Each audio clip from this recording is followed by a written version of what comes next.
Hey there, science and cooking class. Greg here, and I want to talk to you about elasticity and steak. And the reason I want to talk about it is because it's delicious. Also, it's on the problem set. So, what I have here is a piece of steak and a bunch of curly lines, and these curly lines are like springs and represent the cross links in the steak. And they're a little bit big, but you can imagine them smaller and all throughout the steak, right? What's going on in the problem, though? What's going on is we cook the steak. And what happens to the size of the steak when you cook it? Well, I think you know, it shrinks.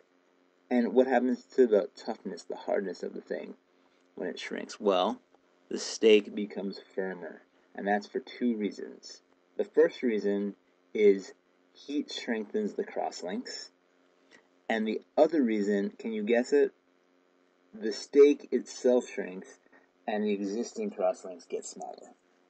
Okay, so I want to focus a little bit on just the shrinking because we can separate out the two parts of the problem this way. And the way that I want to do this is by focusing on an example, the vegetarian example. And so, I don't know if you know this, but if you try to cook some soft tofu, it falls apart. But if you cook firm tofu, then you can make these blocks, fry it up, and make it look delicious. And so, what I want to talk about is making soft tofu into firm tofu. Let's say you just had soft tofu and you want to make this. So that's what we'll talk about. And so, let's start with this soft piece of tofu here, which is 100 grams. And we want to figure out how much tougher can we make this thing? How firm can we make it? So this thing originally, using the equation of the week, has an elastic modulus of equal to kT over L cubed. This is the original elastic modulus of this soft piece of tofu. And I'm using L as the side length here, and I'm assuming that the bonds are the same length. This is like a bond. It's the same length as the side length, and that's just to make the math easier. But we could translate it to many cross links throughout the tofu if we wanted to. Okay.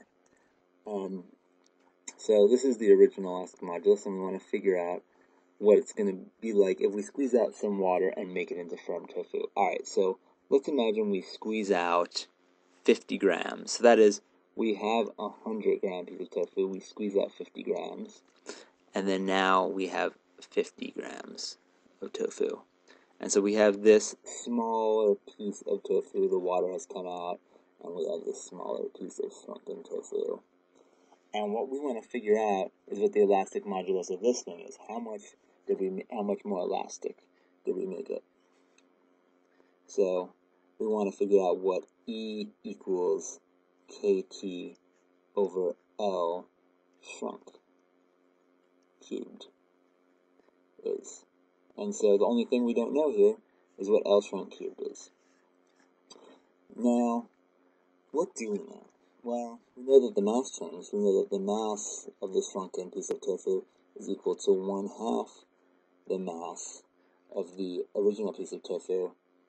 And if we assume that the density of the water that came out and the density of the tofu are the same, then we can just take the masses and replace them with volumes. So we can say the volume of the shrunken piece of tofu is equal to 1/2 the volume of the original piece of tofu.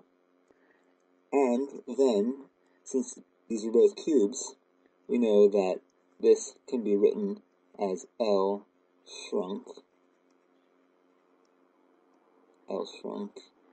cubed, and this can be written as L cubed.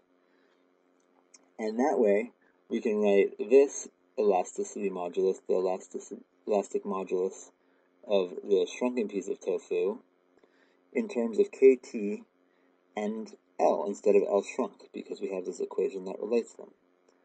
So that means that we both have ES as a function of L, and E as a function of L. And we could, for example, take the ratio and figure out how much bigger one is than the other. So that's how you figure out how much tougher you can make your tofu, how much more firm you can make it. But let's think for a second about the original case that we had. So what if we also had the heat which strengthens the crosslinks? So that's an additional contribution to the firmness. And so that's what you need to think about in your problem set. Not only is the steak shrinking and the existing crosslinks getting smaller, but also the crosslinks themselves are getting stronger from the heating. And so I hope this really helps you guys. If you have questions, feel free to email me. Again, it's Greg, and I hope you guys have a great day.